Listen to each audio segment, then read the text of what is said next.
Welcome to Career Tours. This week, what to do when you cry. The questions this cast answers are, what do I do when I cry? How do I stop myself crying? And will crying ruin my career? Measure what matters. We've read that.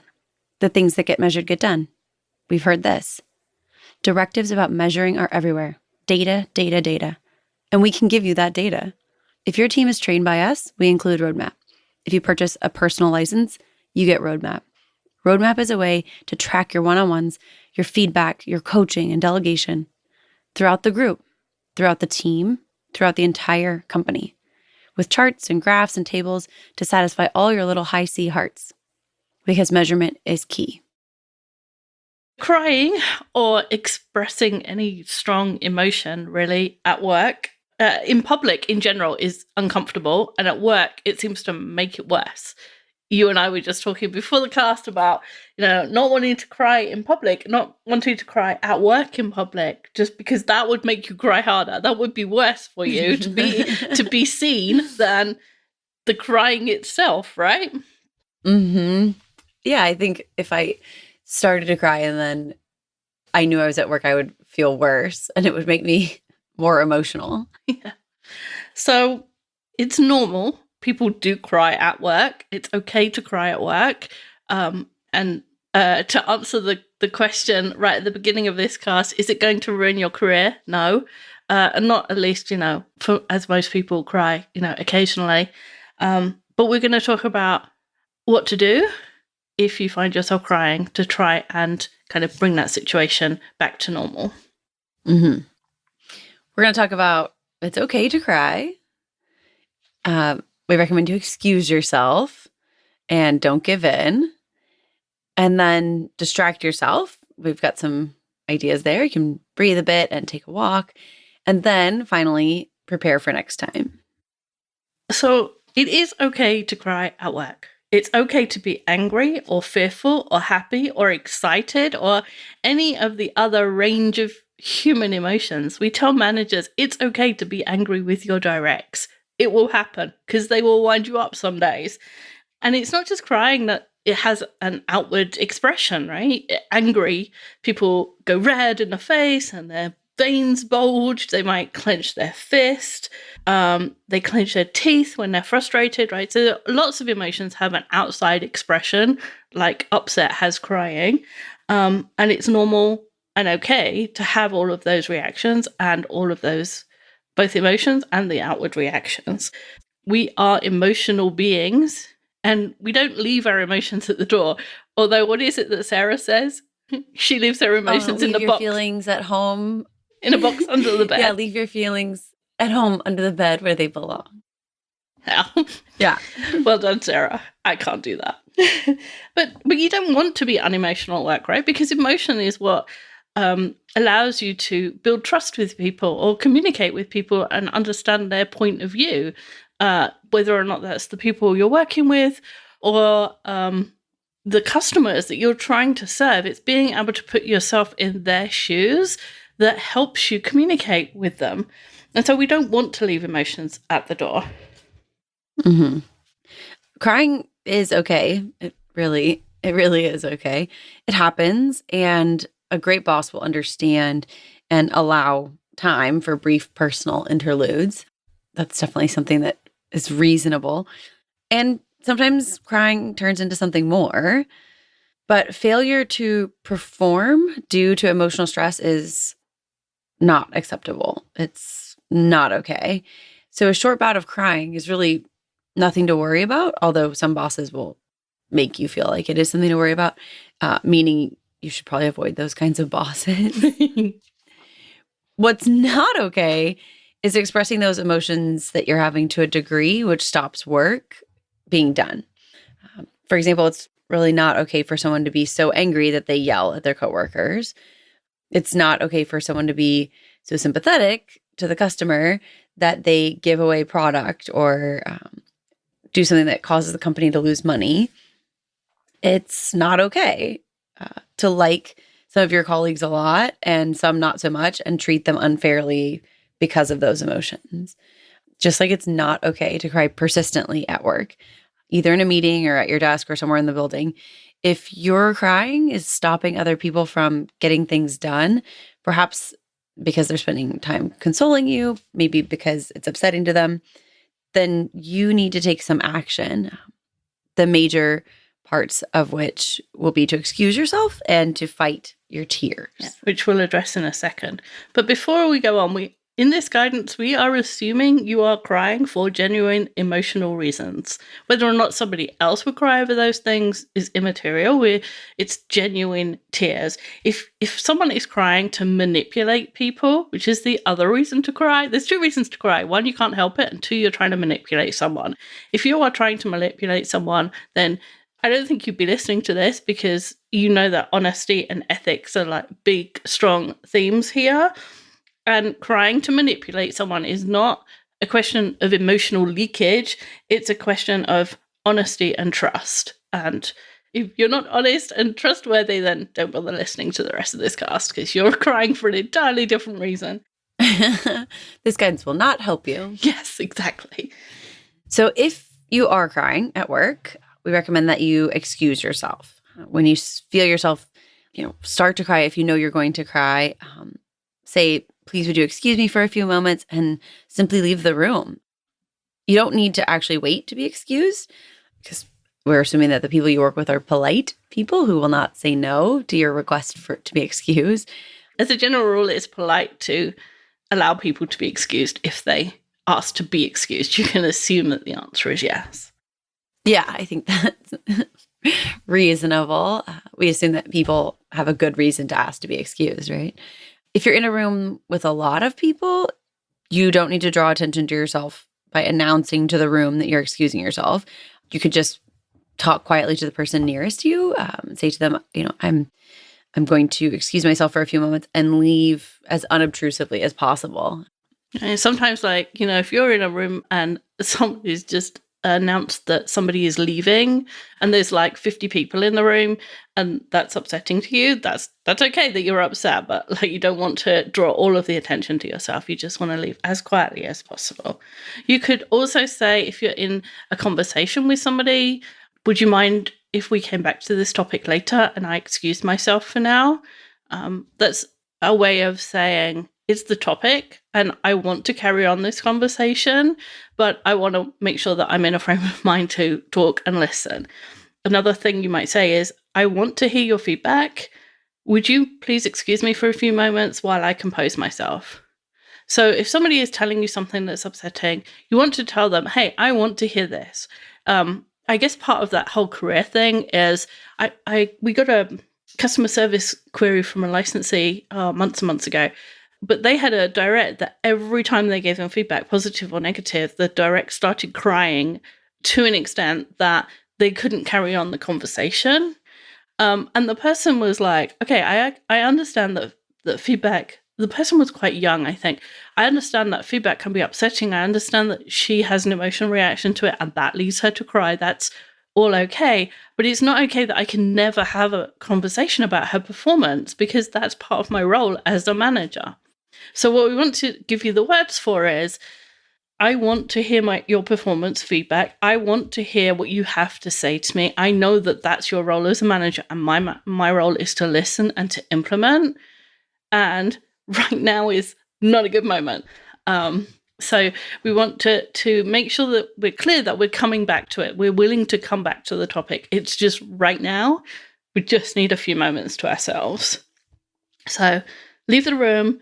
Go to a private spot. Do not go to the bathroom that everybody uses where there's traffic the whole time. Go to the bathroom that's on the other floor where there aren't any people or something. Try and get away to a private spot, not somewhere where there's a lot of traffic, and just fight the tears. And we'll give you some techniques to do that in a few minutes. I mean, there's some situations where you really can't leave the room, but if you can get up and move around, we recommend that you do that. For instance, in a conference room, you could maybe get up and refresh your coffee or grab some supplies or something like that, kind of move around. If you can't get up at all, you might try looking up towards the ceiling rather than down, and taking a sip of your coffee or water or whatever liquids you have on the table. Touching the lips and swallowing engages the parasympathetic nervous system, which will help to calm you a bit. And so there's some options for different scenarios that you might be in. As the meeting or conversation goes forward, you might consider making really detailed notes, even if you don't really need them. Again, this is kind of switching focus. It will cause your brain to concentrate on the words and the movement of taking notes, which can disrupt the thought process that's making you cry as well. So it's a really good way to distract yourself. It's also a really good way to listen and to concentrate on something else. So those are some kind of techniques to distract yourself a bit from the emotion that's overcoming you. So if something is a big deal, then you can ask to be excused for the day, the half day, or the weeks if necessary. So when we were just talking about asking yourself to be excused for a few minutes, but if there's a bigger thing going on, then ask to be excused for a longer period. If you're crying due to grief or illness or medication or some other temporary situation that may last a few days or weeks, then ask to be excused for that amount of time. And then to work from home for a few days. Or maybe you just want to work from home for a few days and you think, it's Wednesday. If I work from home Thursday and Friday, by Monday, I think I'll be able to control myself. Mm-hmm. This is what compassionate leave is for. When people say you have, like, on your vacation schedule, it says you have 3 days compassionate leave. This is what that is for. And like vacation, you need to take it if you need to take it. And if you need more, then most companies and managers are flexible if you have a good relationship with your manager. And we'll talk about that in a second. Everybody reacts differently to the things that happen to them and in their lives. And some people really want to come back to work after the death of a loved one to be distracted, to be somewhere they feel comfortable, and to feel competent again often. Others may need several days or more at home while they process their emotions. Some may not need any time at the time of the event and may struggle weeks later. Some of us defer our emotions and deal with things later after the initial kind of kerfuffle has died down. We should not assume that what would work for us is the same thing that will work for our coworkers. And as managers, we need to be willing to adapt to what each person needs, giving them what they need as far as possible without breaking the business. You manage individuals, not a team. And so each individual might need something different. And as employees, we need to ask for what we need without breaking the business. Working from home is sometimes a solution. It's easier to hold back tears or emotions for an hour-long conference call, for example, than to be in the office for an entire day. So working from home, if that's something you need to do, that you should ask. Again, we need to ask for what we need. And it's amazing now that working from home is so easy. As I wrote that, I was thinking about, 10 or maybe 20 years ago when I didn't have a laptop. My computer was at work and I couldn't work from home, or I couldn't get onto the network from home, even if I had a computer at home. But now everybody can work from home. Like, worst case scenario is you get your emails on your phone, right? And you can reply on your phone. So working from home is a good solution, and it can be a sort of on-ramp. So if you've had a few days off or a weeks or whatever, and then you're starting to be ready to come back to work, then working from home for a few days, maybe coming into the office for a half day can be a nice on-ramp for that. I will note here that the better your relationship with your boss, the easier this type of event is. If you've shared with your boss a loved one's illness, their prognosis, how you're feeling, briefly, your boss is not your counselor, but if you say, I'm finding things really difficult right now, then he's far more prepared and willing to give you time off than if you suddenly announce the death and ask for, and say, I'm not going to be in the office for 3 weeks because somebody died. It's a working with your manager on this. And it's also being respectful of the fact that you have a job and that you're needed, because if you weren't needed, they wouldn't pay you. You're needed. You're part of the team. So there's a balance there of, what they need and what you need. And the communication of those things is what makes it easier on you, your team, and your boss. Melbourne, Australia. How you going? We've moved our Australian location from Sydney this year in order to bring our guidance even closer to you. Mark himself will be presenting, and we'd love to have you join us at our inaugural Melbourne event. You can register online today at manager-tools.com/training. Catch you later. Okay, our next topic is don't give in. When you're excused, don't go to the bathroom and have a good cry. It's very tempting to give into the emotion or to allow it to overcome you. However, emotions and consciousness are different. You are not your emotions, and you don't have to give in to them. Worse, giving in and letting it all out actually prolongs the emotion and the crying spasm. When we cry, our bodies respond with fight or flight reactions, which may include shutting down some functions such as digestion and increasing blood flow to vital organs. And as we continue to cry, our bodies continue to react. And so we need instead to break that cycle. It's interesting to think of adrenaline. If somebody's scared by something, then we expect a fight or flight response. I don't think crying and fight or flight are synonymous mostly. So it's really interesting to know that and know what's happening in your body, because that helps you stop it. Mm-hmm. One of the ways that we can stop this or slow the emotion is to distract ourselves. And so we recommend that you distract yourself, which sounds simple, but it does work to disrupt what's going on in your body and allow you to become more calm. It's one of the ways that you can break that kind of emotional crying cycle. You can distract yourself with thoughts of happy things, family, animals, what you're making for dinner. Make a list of your favorite things to do in your head and maybe think through that. If you have your phone, you can look at photos that make you happy. And while this sounds pretty elementary, it really does work. And I think that it's worthwhile to consider.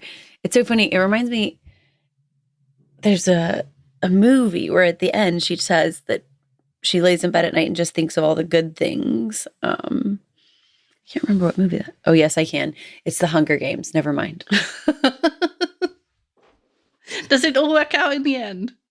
Oh, yes, but it wasn't worth sitting through all 4 movies to find out. Fair enough. Yeah. So we can distract ourselves with positive thoughts and happy things. Another technique is to look around at your surroundings, right? And to carefully observe them and make mental notes. For example, you can count tiles on the wall, try to memorize a phone number from a poster, calculate how many minutes it is since the bathroom was last cleaned. If there's one of those lists on the back of the door, although it might feel weird about knowing that. About knowing how often the bathroom is going. But whatever works. It's all about distracting your brain, right? Because if you're concentrating, if you're thinking about the tears and whatever caused the tears, you've got 100% of your attention on it. If you can move just a little bit of your attention away, even on something completely stupid, it starts to break the cycle, and that makes stopping crying easier. And the goal here is to stop crying. Even though we've excused ourselves, at some point we have to go back. You can't just disappear, and you can't be gone for an hour. So the idea is to actually stop yourself crying. Now, if there's an ongoing issue that's making you cry, then you need outside help. Medication or counseling or lots of things that we're not qualified here to recommend, but there's lots of things that can help if you speak to somebody. So right now we're just trying to distract you long enough to stop the tears, stop the cycle so that you can go back to work. So another one is breathing, which sounds silly because everybody breathes, but when we breathe, if we're doing that shallow breathing, which we do sometimes when we cry, that's part of the sympathetic nervous system, which is the fight or flight piece. It's the sort of, oh my gosh, do something now.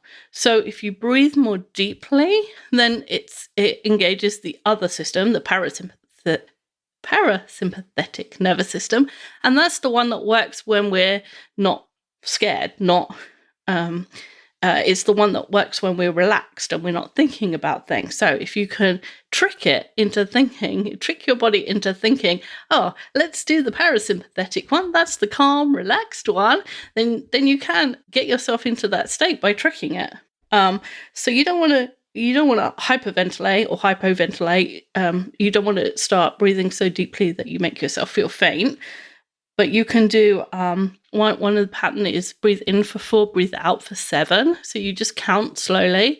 If you breathe out for longer, you'll take a deeper breath automatically. So it makes the deep breath more easy. But it doesn't really matter what the pattern is.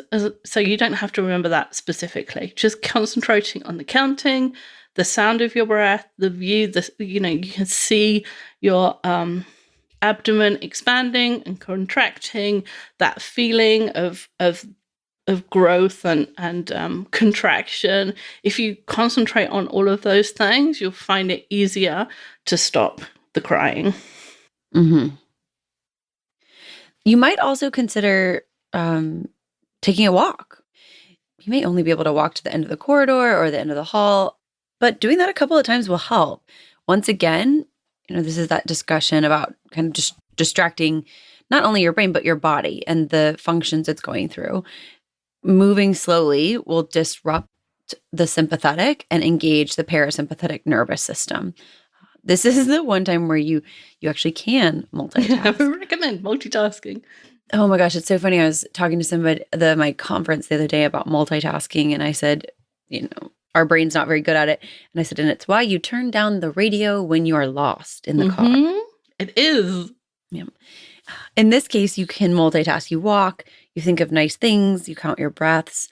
This will kind of recenter your body on its normal functions, and focusing on a multitude of things at once will force your brain to diminish the thought of what actually caused you to be in this state, right? The thing that's upsetting you.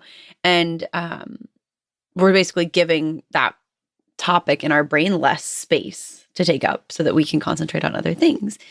And if you can go outside, that's great too. Although I guess it depends on where you're at.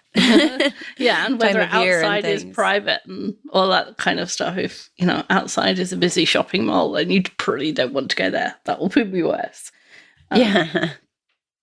So the last part of this is prepare for next time. So some of us tend to cry. I'll admit I'm a crier, and some don't. And if you're one of those people that tends to tear up when you're upset, be prepared for the situations that are going to upset you.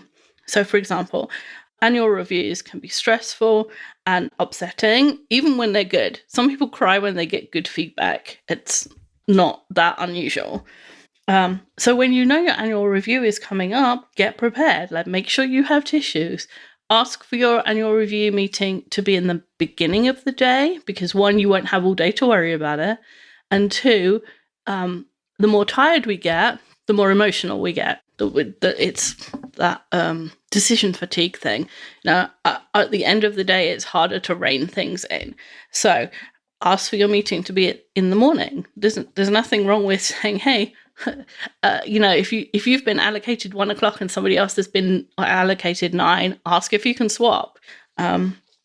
So try and have your review at a time when you're more in control of your emotions. And then talk to your manager beforehand. And again, this is about having a really good relationship. Ahead of time, you could say, hey, I've found in the past that I get very upset during annual reviews, even when they're positive. And I sometimes cry. And if this happens, would you? And you can decide what you want. You can decide if you would prefer to be excused, or if you would prefer they just carried on, or if they just waited a moment while you, used a tissue and took a drink or something. It's not, for some people, going out and then coming back in is worse. The thought that I'm going to have to go back into this room makes things worse. So decide what helps you, what and what's possible, right? You can't say to your manager, never give me an annual review. That's not happening. That's not how this works. Again, you have to be prepared to have performance feedback, even if you find it upsetting. So think about ahead of time what will help you either be less tearful or cope with the fact that you are going to be tearful. Mm-hmm. Make notes too, I think, is a good plan, right? To make notes about what you want to say. Sometimes when we get upset, we find that everything that we were thinking about saying, or all of our comments, all of our notes, just kind of fly out of our heads. And so making notes when you're not upset means that you can say things that you need to say at the time, right? You can have those available for you to remind yourself of what you wanted to say. That way, at least you know you've prepared, right? You have that stuff in front of you. And that can make the whole thing more bearable in the first place. The fact that you've thought it through and you've thought about, like, let's say it's the annual review and you've thought through your year and you've thought about the positives and the negatives, it can be less upsetting to hear the negatives when you already know they're coming because you prepared, right? You know what things annoyed your boss during the year. You know what projects you missed on, what things he's likely to talk about. That can make the conversation, the actual having of that conversation, you're more prepared and therefore it's less upsetting. So preparing for those conversations is really important, not just because you should be prepared for meetings, but also because it can prepare you emotionally. Mm-hmm. And if this situation happens a lot, then you might consider talking to the appropriate medical or mental health professional. There are plenty of medications and techniques that we're certainly not qualified to recommend, but that could help with scenarios like this and situations like this. There's definitely help out there if you would like to seek it, if you feel that that would be helpful for you. Yeah. And a friend of mine is a doctor, and she says, I'd rather somebody made an appointment for something that I couldn't help than I didn't make the appointment when I could help them. So yeah, if that helps. I always think I don't want to go to the doctor unless I know what's wrong with me. But okay. She says you go anyway. And don't Google it before you go. Oh gosh, WebMD is the worst.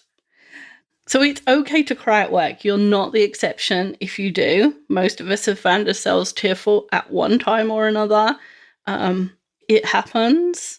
It happens to most of us. It's not a big deal, especially if you have a good relationship with your manager and you can talk about it with them.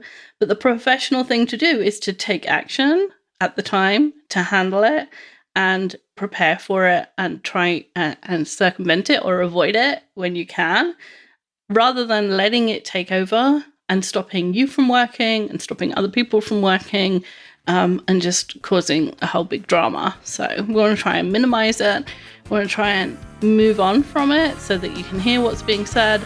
But don't get upset about the fact that you're upset, because that will make things worse. And it's okay. Yeah. Thanks, Kate. Thanks, Wendy. That's it for this week. We'll be back next week with a new topic.